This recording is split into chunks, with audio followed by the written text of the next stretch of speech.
नमस्कार महाराष्ट्रातील माझ्या सर्व अभिगतधारक बंधू आणि भगिनींनो, सर्वांना श्री स्वामी समर्थ.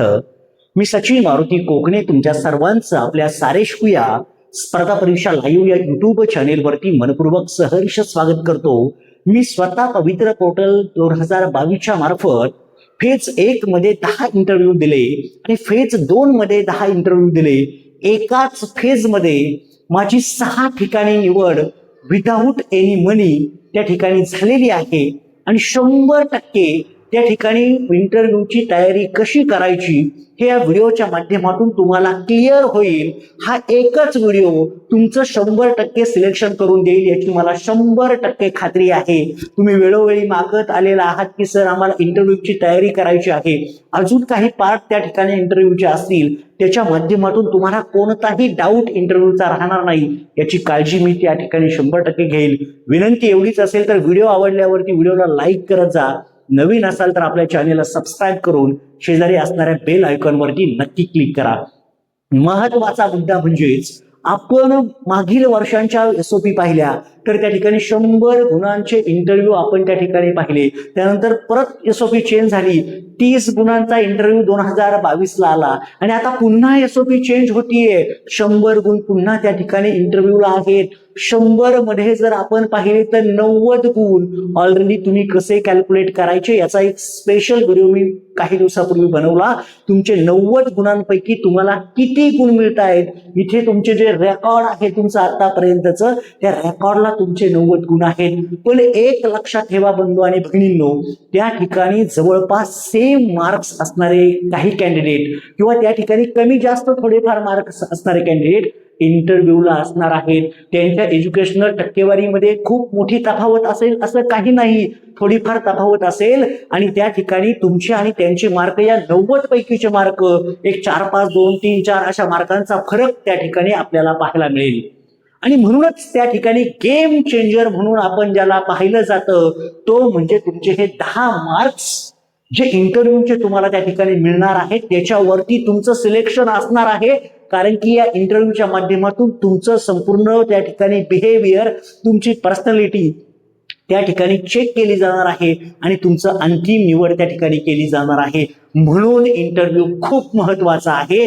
आणि एक सांगतो तुम्हाला, संपूर्ण इंटरव्ह्यू दरम्यान एकदम इम्प्रेसिव्ह, एकदम व्यवस्थित, कोणत्याही प्रकारचं डिप्रेशन, कोणत्याही प्रकारचं टेन्शन न घेता अगदी बिनधास्तपणे तुम्हाला इंटरव्ह्यूला सामोरं जायचे. लक्षात ठेवा, कारण की इथे आपण कोणाला ओळखत नसणारे, आपल्याला कोण ओळखत नसणारे, बिनधास्त राहायचं, अतिशय प्रामाणिकपणे हवी असणाऱ्या प्रश्नांची उत्तरं तुम्हाला द्यायची आहेत. या सगळ्या गोष्टी आपण या व्हिडिओच्या माध्यमातून क्लिअर करूया.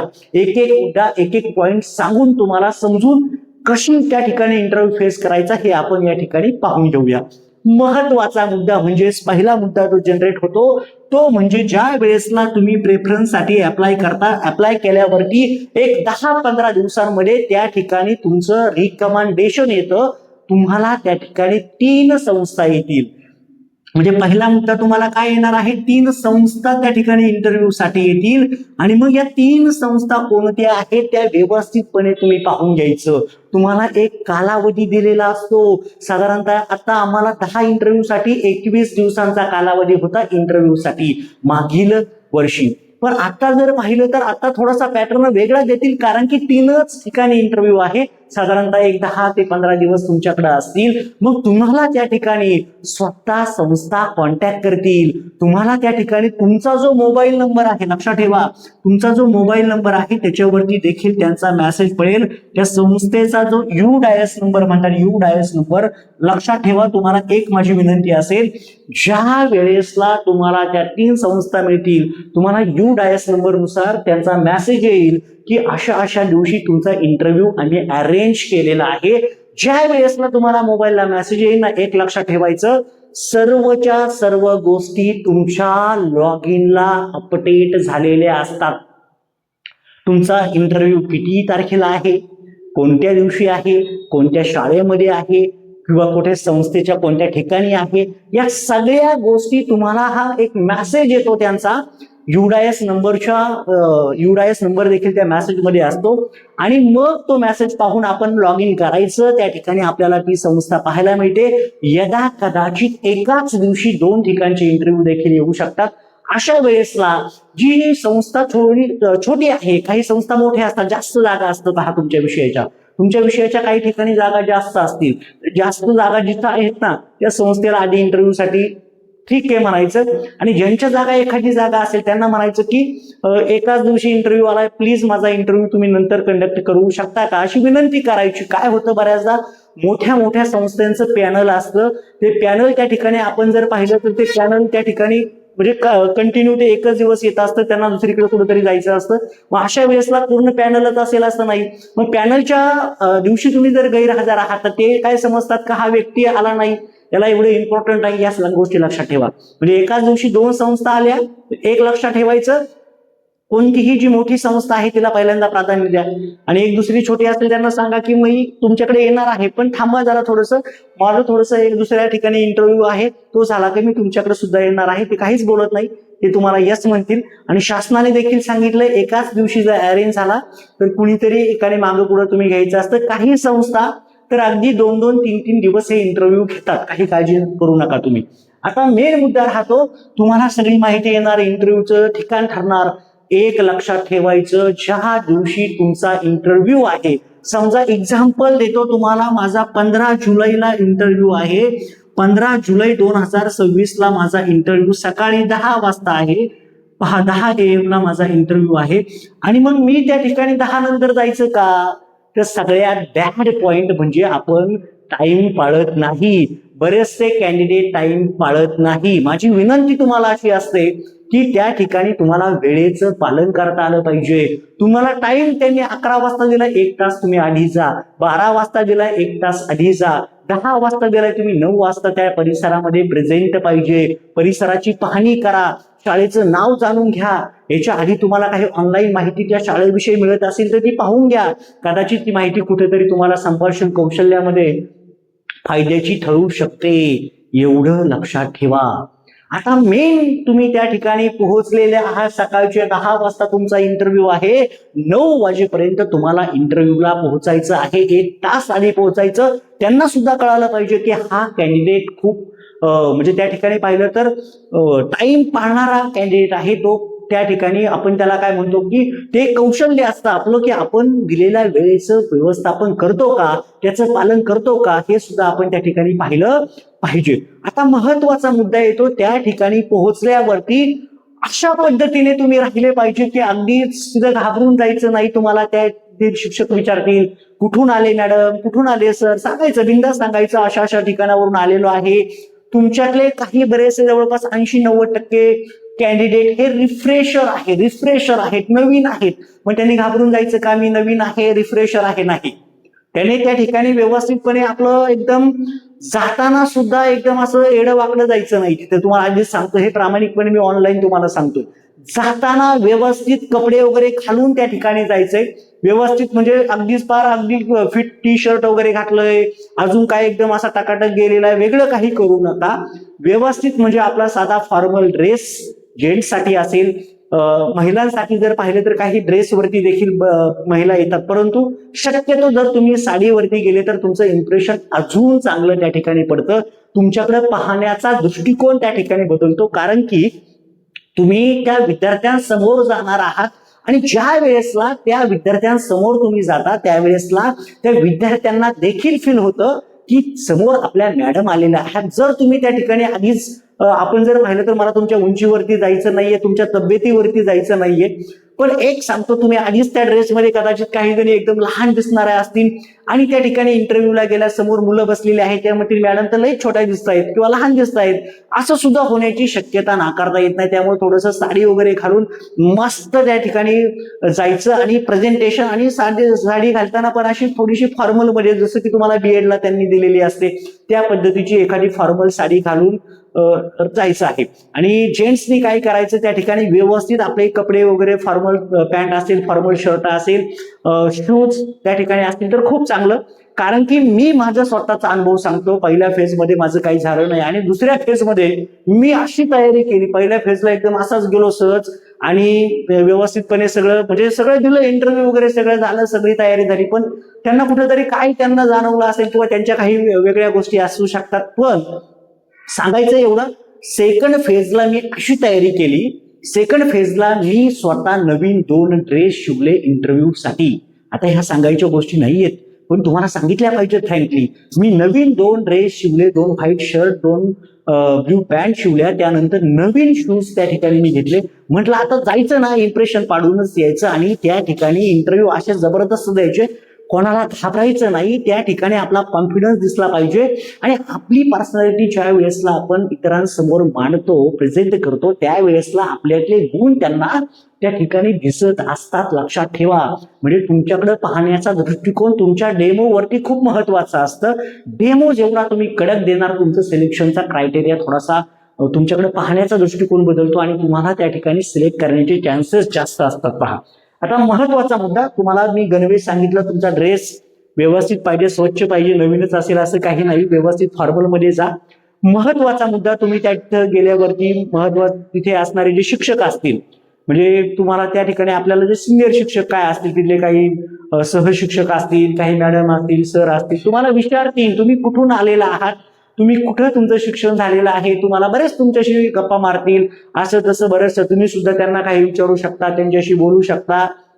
थोडक्यात बोलायचं, थोडक्यात आपण त्यांच्याशी जास्त ही खूप त्यांना काही विचारायचं नाही. एखादा विचारून बसतो की इथं काय चाललंय, ही व्यवस्थित संस्था आहे का, असं त्यांना निगेटिव्ह काहीच विचारायचा प्रयत्न करायचा नाही. संस्थेविषयी तरी आपलं शांततेत सगळ्या गोष्टी करायच्या असतात. लक्षात ठेवा. नाही तर तुम्ही त्यांना काहीतरी बोलणार, ते पुढे काहीतरी बोलतात, त्यांच्या हेड जातं आणि मग तो विषय पुढे वाढत जातो.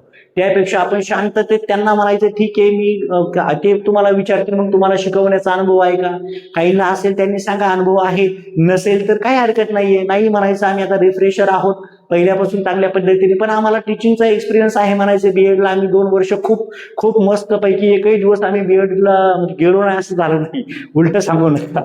नाहीतर काय होतं, बरेचदा परिस्थिती वेगळी असते. व्यवस्थित म्हणायचं, बीएड केलं आम्ही, पोरांना खूप शिकवलं व्यवस्थितपणे आणि चांगली तयारी देखील आमची झालेली. असं त्यांच्याशी बोलता बोलता तुम्ही बोलून जायचं, पॉझिटिव्ह राहायचं. मला एवढं सांगायचंय, इंटरव्ह्यूच्या आधी तुम्ही 1 तास गेलेला असणार आहात किंवा जरी तुम्ही वेळेवरती गेले तरी अर्धा पाऊण तास हा तुमचा तिथं चर्चा होती, अजून काय होईल. आता शाळेचे दिवस असतील, कदाचित शिक्षक बोलणार नाही तुमच्या बरोबर, पण त्या ठिकाणी एक लक्षात ठेवा, कदाचित तुमचं कॉन्व्हर्सेशन देखील होऊ शकतं.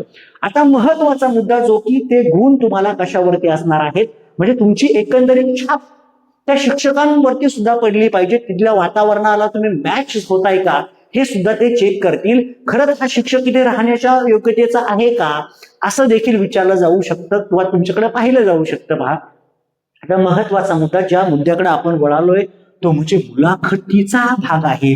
लक्षात ठेवा, 99.99% संस्थेमध्ये तुमचा पहिला हा खालचा भाग होणार, फर्स्ट हा पार्ट होईल आणि सेकंड मग तुमचा हा पार्ट होणार आहे. लक्षात ठेवा, इथे सेकंड हा फर्स्ट असणार आहे.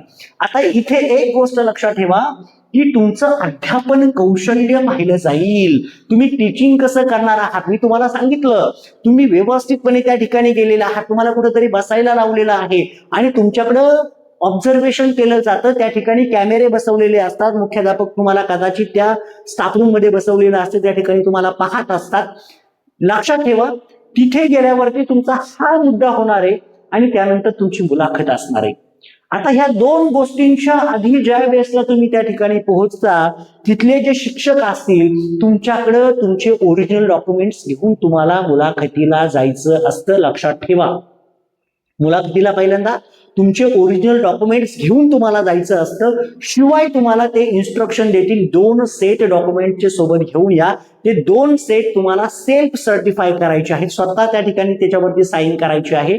व्यवस्थितपणे तुम्ही काही काळजी करू नका की कोणाच्या गव्हर्नमेंटचीच कुठे साईन लागते, असं काही नाही. तुमच्या स्वतःच्या साह्या करा. 2 सेट जे डॉक्युमेंट्स ऑलरेडी मी तुम्हाला सांगितलेले आहेत, एक 15 ते 20 डॉक्युमेंट्स तुम्हाला हार्डली लागतात. ते डॉक्युमेंट्स तुम्ही जे सेल्फ सर्टिफाय साठी अपलोड केले तेच डॉक्युमेंट्स तुमच्यासाठी महत्वाचे आहेत. लक्षात ठेवा, तुमचे अजून काही डॉक्युमेंट संदर्भातले प्रश्न असतील तर ते तुम्ही मला कमेंट बॉक्समध्ये विचारू शकता.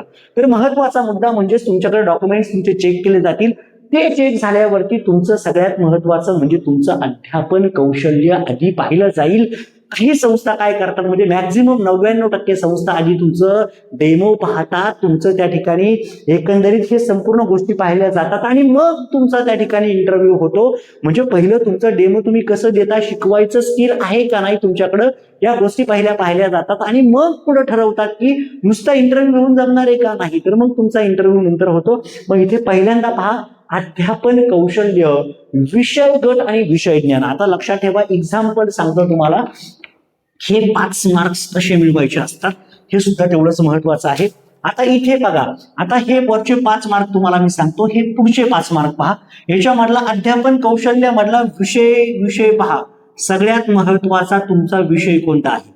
आता प्रश्न तुम्हाला असा असेल, समजा माझा विज्ञान विषय आहे, मी विज्ञानच्या जागेसाठी देखील पात्र होतो, आणि दुसरं म्हणजे किंवा माझा फिजिक्स विषय आहे, मी फिजिक्स साठी स्पेशल 11वी 12वी साठी फिजिक्स साठी पात्र होतो आणि 9वी 10वी साठी देखील मी इंटरव्ह्यू दिले, त्यासाठी माझा विज्ञान विषय होता आणि मला कधी कधी विज्ञान आणि गणिताच्या जागा यायच्या.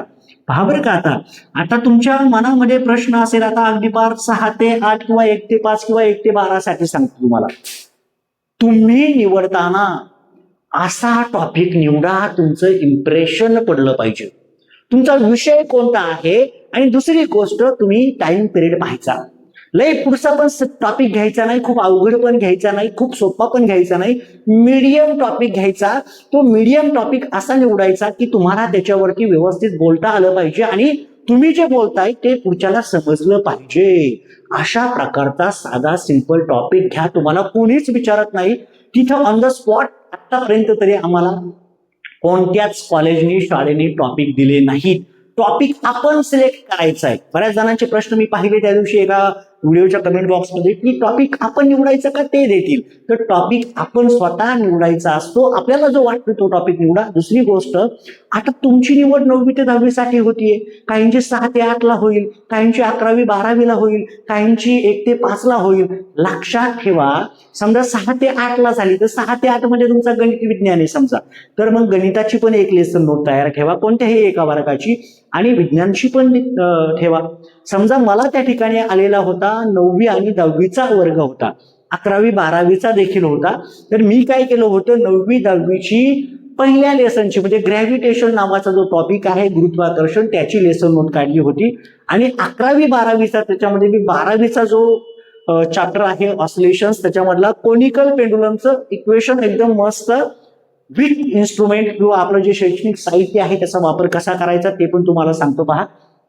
तर इथे विषय ज्ञान, उपयोजन क्षमता, चिकित्सक ज्ञान, विषय ज्ञान, चिकित्सक ज्ञान आणि उपयोजन क्षमता म्हणजे तुमचं प्रेझेंटेशन कसं आहे, तुमच्या त्या विषयाचं ज्ञान तुमच्याकडे आहे का ते चेक केलं जाणार आहे.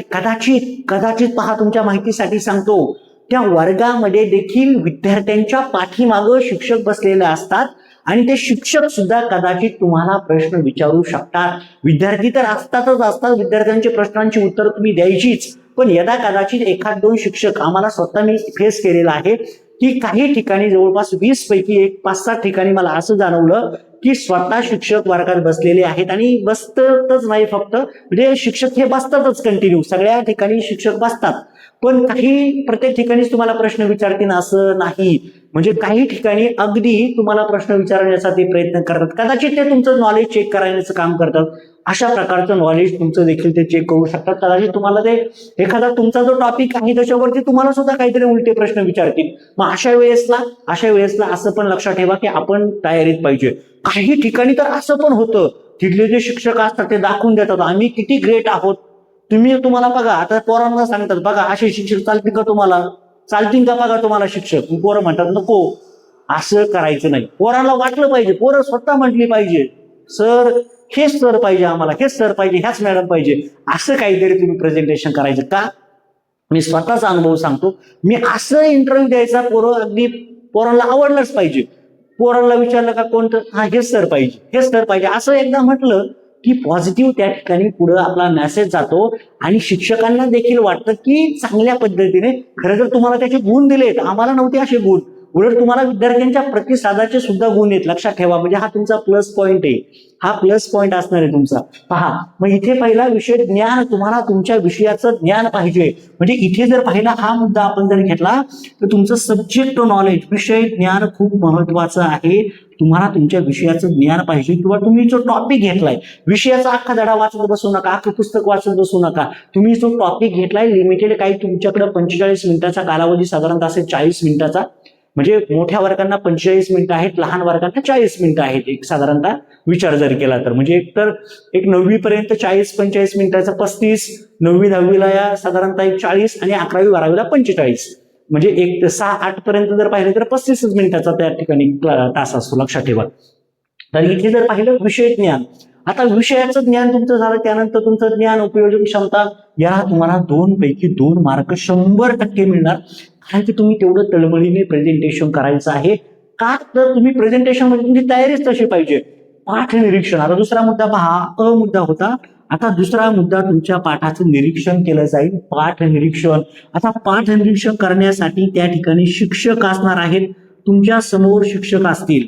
शिक्षक असतील, तुम्ही घाबरायचं का? शिक्षक असतील ते भले मी म्हणतो रिटायरमेंटला असतील, आपल्याला घेणं देणं आहे का त्यांचं? ते रिटायर्ड होत असतील, 1 वर्षाने रिटायर्ड होणारे असतील, आपल्याला काळजी नाही, आपल्याला घेणं देणं नाही. मी तयारी केली ना, मी कोणाला घाबरत नाही. बिनधास बोलायचं, बिनधास त्या ठिकाणी बिहेवियर करायचं, जायचं एकदम टकाटक मस्तपैकी वर्गात जायचं, बोर्ड ओके मस्तपैकी असं बोर्ड रायटिंग वगैरे करायचं, एका बाजूला वरती विषयाचं नाव टाकायचं, एका बाजूला डेट टाकायची, एका बाजूला तुमचं. म्हणजे लक्षात ठेवा, जसं जसं आपण लिहित असतो ना विद्यार्थी, म्हणजे तुम्हाला सांगायचंय मला की व्यवस्थितपणे तुम्हाला तुमचं प्रेझेंटेशन करायचं आहे. नाहीतर तुम्ही काय करणार, बोर्ड रायटिंग मध्ये तुम्ही कुठेतरी कमी पडता. तसं करायचं नाही. म्हणजे व्यवस्थितपणे तुम्हाला इथे डेट टाकायची, कोणत्या तरी एका कोपऱ्यात डेट टाकायची, डेट टाका या कोपऱ्यामध्ये, त्या बाजूला त्यांचा पट संख्या लिहिलेली असते, मध्ये मस्तपैकी त्या ठिकाणी तुम्ही घटक लिहिणार. घटक लिहिणार, घटक म्हणजे कोणता? गुरुत्वाकर्षण धड्याचं नाव. उपघटक, व्यवस्थित उपघटक लिहा, उपघटक लिहा. मग त्याचे 2 भाग तयार करा. म्हणजे लिहिताना असं व्यवस्थितपणे बोर्ड लिहा, असं व्यवस्थितपणे मध्ये 2 भाग करायचे. इथे काय करायचं, वरती इथं घटक लिहायचं, घटक असेल घटक, खाली लिहायचं उपघटक, इकडे काय टाकायचं, इथं पट असतो त्यांचा ऑलरेडी, इथं आपण डेट टाकायची, डेट. त्याच्यानंतर इथे क्लास सुद्धा लिहू शकता. घटकच्या वरती तुम्ही क्लास, वर्ग, आणि मग विषय, आणि मग शेवटी तुम्ही घटक लिहायचा. अशा गोष्टी तुम्हाला व्यवस्थित फलक लेखन कसं करायचं हे तुम्हाला त्याच्या मी लेसन नोट स्वतः तयार केलेले आहेत. माझ्याकडे त्याच्या पीडीएफ जर उपलब्ध झाल्या तर आपल्या टेलिग्राम ग्रुपची लिंक या व्हिडिओच्या डिस्क्रिप्शन बॉक्समध्ये दिली. टेलिग्राम ग्रुप जॉईन करून ठेवा. दुसरी महत्वाची गोष्ट, सर्वच्या सर्व वर्गांच्या मी व्हिडिओ खरं तर अपलोड केल्यात या चॅनेलला, तुम्ही पाहू शकता. लेसन नोट सगळ्यांनी स्वतः लेसन नोट काढा, कारण की खाली पाहिजे दिले त्यांनी पाठाची पूर्वतयारी. पाठ निरीक्षणामध्ये पूर्वतयारीमध्ये काय करायचंय, पूर्वतयारी म्हणजे तुमची लेसन नोट. लक्षात ठेवा, पूर्वतयारी म्हणजे काय? पूर्वतयारीला सुद्धा तुम्हाला प्रेझेंटेशनला इथे मार्क आहे. पूर्वतयारी म्हणजे तुमची लेसन नोट. लक्षात ठेवा. तुम्ही म्हणणार सर लेसन नोटची काय गरज आहे? लेसन नोटची गरज आहे, तुमचं इम्प्रेशन पाडण्यासाठी आहे. तुमचं इम्प्रेशन खरं तर लेसन नोटनी देखील पडतं. तुम्ही स्वतः काय तयारी केलेली आहे? बूटसूट तुम्ही पुस्तक घेणार आणि तिथे लेक्चरला जाणार, काय असणार याच्यामध्ये? भले तुम्ही त्या पुस्तकातून शिकू नका, पण तुमच्याकडे पुस्तकं असेल तर असावंच पाहिजे ना, असायला पाहिजे. पण मी तुमच्यासाठी सांगतो, जर तुम्ही असं व्यवस्थितपणे काय करायचं, लेसन नोट काढून घ्यायची आणि काय करायचं, व्यवस्थितपणे लेसन नोटच घेऊन जायचं लेक्चरला.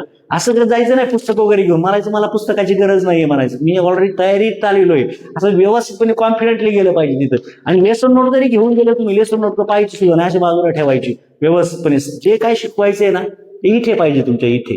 कारण की तुम्ही जर पाहून शिकवलं, तुम्ही शिक्षक आहात, तुम्हाला 35 मिनिटं विद्यार्थ्यांसोबत बोलता येत नसेल तर तुम्हाला कसे मार्क मिळतील? त्या ठिकाणी विदाऊट एनी बुक तुम्हाला शिकवता आलं पाहिजे.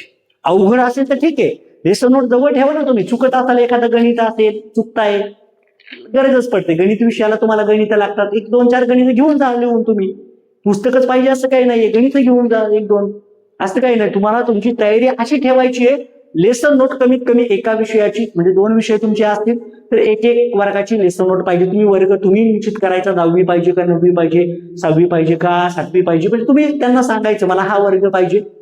11वी-12वीचा तुम्हाला कोणता, 12वी सायन्स पाहिजे का 11वी सायन्स पाहिजे, हे तुम्ही लेसन नोट तयार करून ठेवा. हे तुम्हाला ऑलरेडी मी सांगतोय, लेसन नोट खूप महत्वाची असते. भले तुम्ही खूप हुशार आहात, पण तुमची लेसन नोट तुमचं इम्प्रेशन त्या ठिकाणी प्रूव्ह करत असते. शिक्षकाने पूर्वतयारी केली आहे हा त्याचा अर्थ असतो. अगदी तुमच्यासाठी सांगतो, बऱ्याच ठिकाणी मी स्वतः लेसन नोट घेऊन गेलो. तुमच्याकडे लेसन नोट मागतात सुद्धा, काही ठिकाणी विचारत सुद्धा नाही त्या लेसन नोटला, पण आपण तयारीत असायचं. त्यांना दिसलं पाहिजे हा कॅन्डिडेट तयारीमध्ये आलेला आहे, म्हणजे याची संपूर्ण तयारी झालेली आहे. मग याला आपण कुठेतरी प्राधान्य दिलं पाहिजे. अगदी मी तुमच्यासाठी उदाहरण सांगतो भारतीय विद्यापीठचं. भारतीय विद्यापीठमध्ये मी माझी लेसन नोट घेऊन गेलो. कोणाकडेच लेसन नोट नव्हती, कोणाकडे जातं कोण आलं होतं, पण जास्त कोणाकडे लेसन नोट नव्हती. मी एकदम तयारीमध्ये एकदम मस्त टकाटक मध्ये लेसन नोट दिली होती. त्यांनी म्हटले, अरे वा, लेसन नोट घेऊन आले सर तुम्ही खूपच मस्त तयारी केली आहे. त्यांनी माझी लेसन नोट जमा केली आणि सिलेक्शनही झालं माझं तिथे. सांगायचंय मला एवढंच तुम्हाला, की तयारी अशी करायची की त्यांना सुद्धा वाटलं पाहिजे का हा कॅन्डिडेट थोडासा वेगळा आहे, याची तयारी खूप चांगली झालेली आहे आणि खूप प्रेझेंटेशन चांगलं देतोय. 100% द्यायचा प्रयत्न करा तुम्ही. होईल न होईल तो पुढचा भाग आहे. मला सुद्धा वाटलं नव्हतं की माझी तिथे निवड होईल, खरं सांगतो तुम्हाला. पण ज्यावेळेस लेटर आलं त्यावेळेस कळलं माझं सिलेक्शन झालं. काय वाचतं तुम्हाला इथे या गोष्टीमध्ये सांगून काय वाचतं ते पहा. आता इथे लेसन नोट झाली. आता लेसन नोट नंतर विषयाची मांडणी, तुम्ही प्रेझेंटेशन कसं करताय.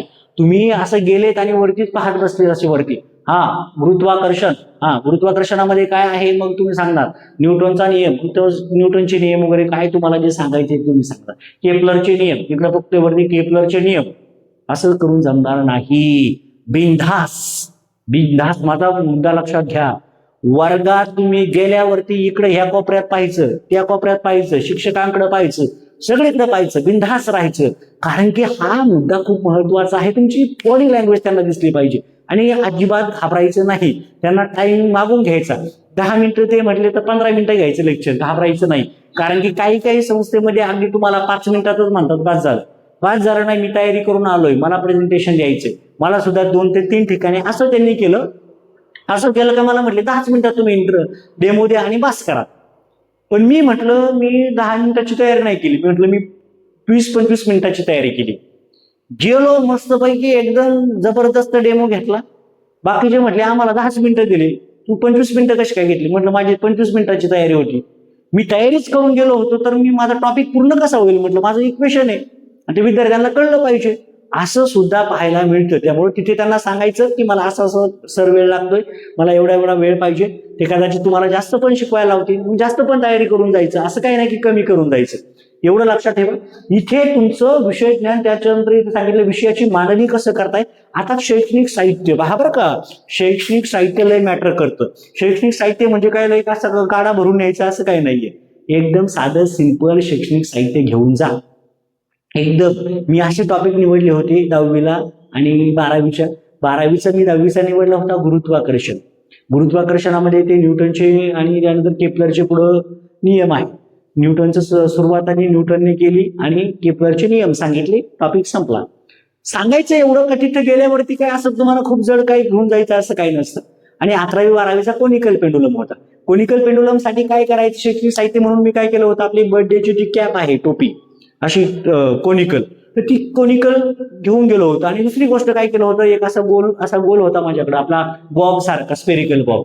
त्या बॉबला काय केलं होतं, असा एक दोरा बांधला होता आणि असं गरगर पोरांच्या पुढे दाखवलं त्यांना कोनिकल पेंडुलम काय असतो. त्यानंतर तो असा मागं पुढे गेल्यावरती काय असतं, सिंपल पेंडुलम असतो. काय असतो तो, सिंपल पेंडुलम असतो. When the bob is moved to and fro, it is a simple pendulum, and when it is moved in circular direction, there is formation of cone, that is the conical pendulum. असं व्यवस्थितपणे बोलायचं, घाबरायचं नाही. पोरांना कळलंच पाहिजे. असं गोल फिरवल्यावरती कोण तयार होतो, मग तो कोण म्हणजे कोनिकल पेंडुलम. त्या ठिकाणी कोनिकल कोण फॉर्म झाला पाहिजे हे त्यांना कळलं पाहिजे. असं साधं सिंपल. त्यानंतर 9वी-10वीच्या मध्ये 10वीचं गुरुत्वाकर्षण होतं. असं मस्त एक ऍपल घेऊन गेलो, मस्तपैकी ऍपल घेऊन गेलो, असं वरती फेकलं जोरात, असं वरती. घाबरायचं नाही, वरती फेकायचं, असं कॅच खेळायची त्यांच्या पुढं. पोरांना वाटलं पाहिजे सर लय डेंजर आहेत. डेंजर म्हणजे सर पण एकदम मस्तपैकी एन्जॉयबल शिकवतात आपल्याला. मस्त ऍपल घेऊन गेलो, असं सगळीकडे ऍपल घेऊन गेलो, असं ऍपलच ठेवलं होतं. ऍपल असं वरती फेकायचं, वरती पोरांच्या पुढे कॅच घ्यायची. खालीच का आलं, मग त्याचं कारण काय होतं. मग ह्या सगळ्या गोष्टींबरोबर एक 2-4 मिनिटं पोरांशी डिस्कस करायचं. हा एक नवीन भाग असतो.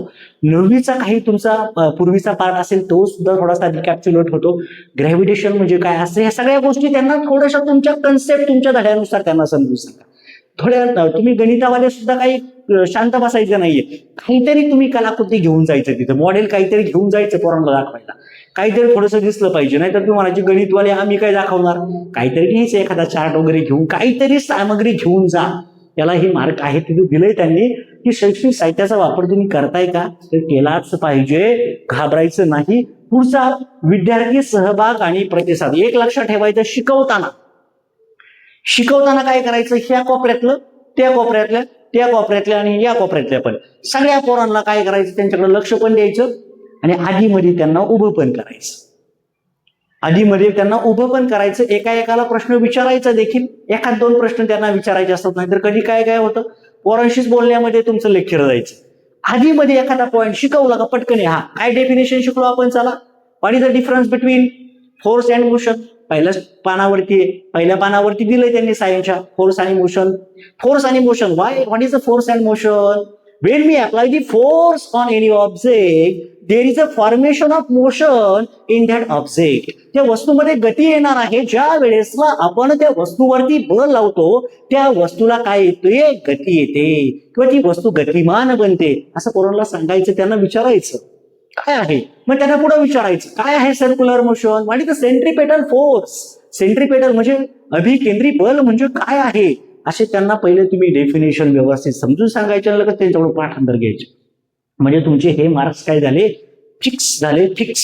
आणि ते फिक्सच करायचे तुम्हाला, अजिबात त्या ठिकाणी माघार घ्यायची नाही. एक एक पॉइंट एकदम असा मस्त तुम्हाला सांगता आला पाहिजे. पाठाचे यशस्वी पुनरावलोकन म्हणजे काय, हा मुद्दा पहा, हा मुद्दा समजून घ्या. पाठाचे यशस्वी पुनरावलोकन म्हणजे काय, तुम्ही व्यवस्थित ठरवायचं. तुम्हाला 30 मिनिटं आहेत ना, मग पहिल्या 5 मिनिटांमध्ये थोडासा मागच्या काही इंट्रोडक्शन असेल तो इंट्रोडक्शन संपवायचा, टॉपिकला सुरुवात करायची. 10-15 मिनिटं टॉपिक तुमचा झाला पाहिजे कव्हर, अशा प्रकारचा एक थोडासा टॉपिक घ्यायचा. तो झाल्यावरती थोडंसं आधीमध्ये पोरांना उभं करायचं, प्रश्न उत्तर विचारायचे. आणि ते सगळं झाल्यावरती आज आपण काय शिकलो, what we study today. We today study about the relationship between force and motion. Anyone tell me what is the relation between force and motion? Anyone from you? मग लगेच त्यांना विचारायचं, कोण आहे का तुमच्यातलं, कोणी उत्तर देऊ शकतं का, सांगा बरं कोणाला येते. लगेच पोरांचे हात अशी वरती येते. तुम्ही शिकवणारच एवढं भारी ना, सगळे असे हात वरती करतील. एकाला पटकन उठवायचे, इकडे मुलींना पण उठवायचं, मुलांना पण उठवायचं. नुसतं मुलींना विचारायचं नाही, नाहीतर मुली हुशारच असतात म्हणजे त्यांना पण उत्तर विचारायचं. आणि दुसरी महत्वाची गोष्ट, अगदी मागं कोपऱ्यामध्ये बसलेले त्यांना पण विचारायचं, त्यांना टार्गेटच करायचे. टार्गेट म्हणजे त्याच्यातले काही जण गोंधळ घालणारे पण गँग असते, मग त्यांना थोडंसं फोकस जास्त करायचा असतो. त्यांनाच थोडंसं विचारायचं, सांग म्हणायचं, तुला पण जमणार म्हणायचं, काळजी करू नको, तुला जमणार, मी शिकवलंय ना, तुला जमणार. उभं करायचं, त्याला जमत नसतं तरी उभं करायचं, उठ मारायचं, थोडंसं सांग उत्तर, प्रयत्न कर म्हणायचं, मग त्याला उत्तर द्यायला लावायची. अशा विद्यार्थ्यांनी ज्यांना काही येत नाही ना, असं पण होतं, शिक्षकांना माहीत असतं आपल्या ह्या बाळाला काही येत नाही जास्त, पण तो बाळ उत्तर देतो त्यावेळेस तर तुमचं इम्प्रेशन खूप हाय असतं, एवढं लक्षात ठेवा. मग मी काय करायचं, बरोबर मागच्या कोपऱ्यात तिकडे तिकडे एखादा उठवायचा, बाबा चुकू दे पण सांग काय कसं येतंय, मग डायग्राम वरून सांग, एक्सप्लेन करून काय, हा अशी डेफिनेशन लक्षात ठेव. हा मग एक्झाम्पल घे, असा एक ऑब्जेक्ट घेतला, मग मी काय केलं, असा डस्टर घेतला, डस्टरला म्हटलं सांग मोशन आणि फोर्स मध्ये काय डिफरन्स आहे, काय बल आणि गतीमध्ये काय फरक आहे, मग सांग बरं. म्हटलं असं इथं असा डस्टर ठेवला, असा वरती असा ठेवला, म्हटलं मी इकडून जर फोर्स अप्लाय केलं तर काय होईल. तो म्हटला सर तो डस्टर पुढे जाईल म्हणजे त्याला काय येणार आहे, गती येणार आहे. मग मला सांग काय म्हणतात त्याला. आपल्याकडे 2 शब्द महत्वाचे आहेत, एक आहे फोर्स आणि एक आहे motion. When we apply the force on body, it moves from one point to the another. That means it comes in motion. म्हणजे ती वस्तू कशामध्ये येणार आहे, गतीमध्ये येणार आहे. एखाद्या वस्तूवरती आपण बल लावतो त्यावेळेसला ती वस्तू गतीमध्ये येणार आहे, हे त्याला कळलं पाहिजे, त्याला सांगता आलं पाहिजे. म्हणजे इथे तुमचं इम्प्रेशन असतं. आणि शेवटचा मुद्दा जो तुम्हाला मी सांगितला, शेवटी आपण काय शिकलो याच्यामध्ये त्यांना प्रत्येकाला प्रश्न विचारायचे. आपण आज एकूण 3 पॉइंट शिकलो. कोणते 3 पॉइंट तुम्हाला माहिती आहे का, आपण चला त्याचं रिकॅप्च्युलेशन करूया. आपण पाहूया आज काय काय शिकलोय. याला तुम्हाला मार्क्स आहेत. पुनरावलोकनलाच म्हणतात रिकॅप्च्युलेशन. रिकॅप्च्युलेशन म्हणजे झालेल्या मुद्द्यांची उजळणी करणे, त्याला पुनरावलोकन म्हणतात. मग आज आपण काय शिकलो, पहिला मुद्दा काय शिकलो सांगा बरं, चला पटकन लगेच उत्तर येणार. Force and motion. Second point काय शिकलो आपण सांगा, सेकंड पॉइंट पटकन सांगा. सेकंड पॉइंट आपण काय शिकलो, प्रत्येकाचं उत्तर आलं पाहिजे. सेकंड पॉइंट आपण शिकलो circular motion and centripetal force. आपण खूप महत्वाचे मुद्दे शिकलो. Very three laws which are very very important. It comes in the board exam also. असं पण त्याला जरा सांगायचं. ते काय करायचं, 10वीचा टॉपिक निवडला, 12वीचा निवडला का त्यांना असा पॉईंट सांगायचा की हा पॉईंट 12वीच्या बोर्ड परीक्षेला येतोय, आयएमपी आलेलं आहे म्हणायचं. आणि दुसरी गोष्ट, जे 10वी 12वीचे टॉपिक तयारी करतील त्यांनी थोडेसे बोर्डाचे प्रश्न वगैरे जरा पाहून घ्यायचे, थोडे इम्प्रेशन पाडायचे. हा प्रश्न ह्या बोर्ड परीक्षेला आलेला आहे, त्या बोर्ड परीक्षेला आलेला आहे. थोडंसं त्यांना ते पण गायडन्स करायचं, ते पण तुम्हाला गायडन्स करायचं आहे. किंवा तुम्हाला काही त्यांच्या स्पर्धा परीक्षांबद्दल काही बोलता येत असेल, 9वी 10वीची MTSC नावाची परीक्षा आहे. MTSC Maharashtra state talent search exam म्हणतो आपण, महाराष्ट्र टॅलेंट सर्च एक्झाम. ह्याबद्दल तुम्हाला काय माहिती आहे तुम्ही सांगायचं, असं ही परीक्षा आहे, आपल्या पुण्यामध्येच कंडक्ट केली जाते, पुण्यामध्ये त्याचं सेंटर आहे. हे कदाचित तुम्हाला माहिती का मला माहित नाही. आपल्या चॅनेलवरती याचा अभ्यास उपलब्ध आहे MTSCचा. NTSC 10वीला असते पण ते आता सध्या बंद आहे. NMMS एक्झाम 8वीला असते. स्कॉलरशिप आता कोणत्या वर्गांना झाली, ह्या बेसिक गोष्टी सुद्धा तुम्हाला विचारल्या जाऊ शकतात 9वी 10वीच्या वर्गासाठी सुद्धा. कारण की त्याच्याकडे खालचा पण लोड असतो, ते तुम्हाला असे पण विचारतील खालच्या वर्गांना थोडंसं गायडन्स करणार का, करू शकतो म्हणायचं. का हे माझ्याकडून नॉलेज म्हटलं मी करणार आहे, काय ना करणार थोडंसं करणार म्हणायचं जॉईन होऊन घ्यायचं. एवढं लक्षात ठेवा, जॉईन फ्रीमध्ये व्हायचंय आपल्याला. मग फ्रीमध्ये चांगल्या पद्धतीने मी काम करीन, प्रामाणिक काम करीन. तुम्हाला काय विचारतील ते इथे विचारणार आहे, आता सांगतो तुम्हाला. तर व्यवस्थितपणे पुनरावलोकन करा, तुमचं प्रेझेंटेशन व्यवस्थित दाखवा, चांगल्या पद्धतीने सगळ्यांनी तयारी करा. तुमचा कॉन्फिडन्स हाय पाहिजे, हाय, लो नकोय. मला तुमच्याकडून अपेक्षा अशी आहे की तुम्ही तुमचं प्रेझेंटेशन खूप चांगलं दिलं पाहिजे, खूप चांगलं केलं पाहिजे. आता मेन मुद्दा हा, तर हे झाले तुमचे 5 मार्क्स. तुमचा विद्यार्थी परिषदात 1 नंबर असणार आहे, मी लिहून देतो. 1 मार्क मिळाला. इथे सुद्धा तुमचं पाठ निरीक्षण, तुमचे सगळं साहित्य वगैरे सगळं आहे, व्यवस्थित तुम्ही करताय, 2 मार्क्स मिळाले. आणि हे 2, हे 5 पैकी 5 मिळणार तुम्हाला. आता राहिला विषय मुलाखतीचे 5. आता मुलाखत कशी द्यायची तुम्हाला मी त्याची विभागणी देखील करणार आहे. डेमो कसा द्यायचा हे सुद्धा मी तुम्हाला व्यवस्थितपणे सांगणार आहे. त्याचं एक लेक्चर देईन मी, कशा पद्धतीने तो प्रेझेंटेशन करायचा असतो ते. महत्वाचा मुद्दा इथे, मुलाखत 5 गुणला आहे. व्यक्तिमत्व चाचणी तुमची, म्हणजे तुमची पर्सनॅलिटी चेक केली जाईल. गेल्या तुम्हाला त्या ठिकाणी बसवतील. कदाचित पॅनल असतं समोर, एक 10-15 शिक्षकांचं पॅनल असतं, काही ठिकाणी 8 शिक्षकांचं असतं, काही ठिकाणी 5 शिक्षकांचं असतं, काही ठिकाणी 2-3 असतात. तुमच्या माहितीसाठी सांगतो, आता माझा अनुभव आहे. काही ठिकाणी 3च होते, काही ठिकाणी 4 होते, काही ठिकाणी 8 होते. सोलापूरला पाहिले तर एकूण 15 जण बसले होते इंटरव्ह्यूला. 15 जण कसे, तर पुढे वरती बसले होते डेस्कवरती, 8-10 जण वरती बसले होते, अशा वरती स्टेजवरती. आणि खाली असा हॉल होता, त्या हॉलमध्ये इकडून 8 जण, इकडून 8 जण, आणि मध्यभागी आपण बसायचं जाऊन, मस्तपैकी असं बसायचं. आणि मग त्यांनी मस्तपैकी असं डेमो सुरुवात केली. म्हणजे पहिल्यांदा इंट्रोडक्शन, मग स्वतःचा परिचय करून द्यायचा.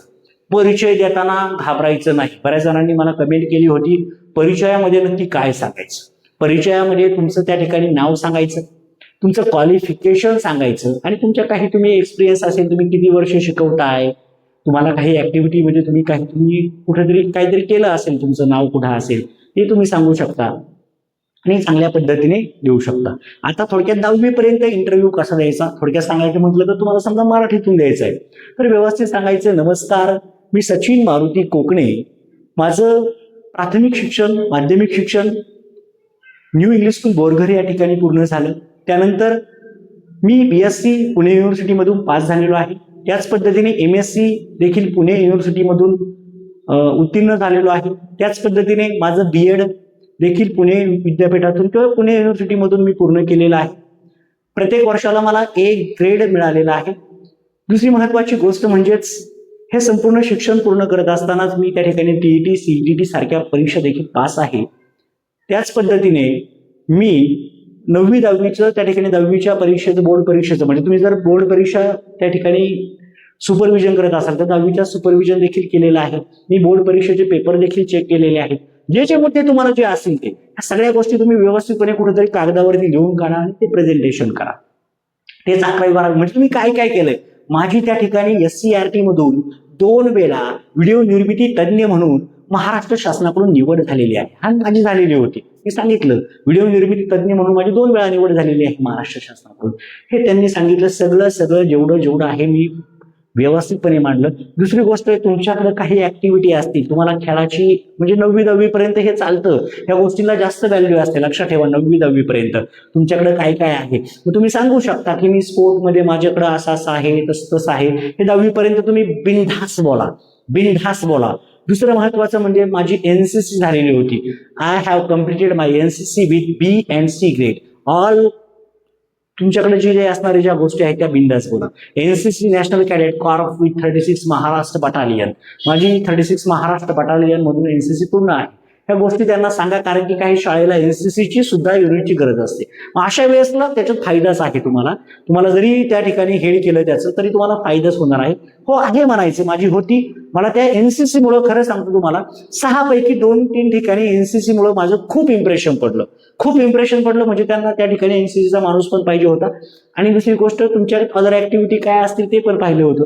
जवळपास माझ्याकडे खूप प्रमाणपत्र होती, ती पण मी घेऊन गेलो होतो. ते पण माझ्या ऍक्टिव्हिटी त्यांनी पाहिल्या गेल्या की सरांच्या चांगल्या ऍक्टिव्हिटी आहेत, तो कुठे ना कुठे त्यांनी केलेले असं.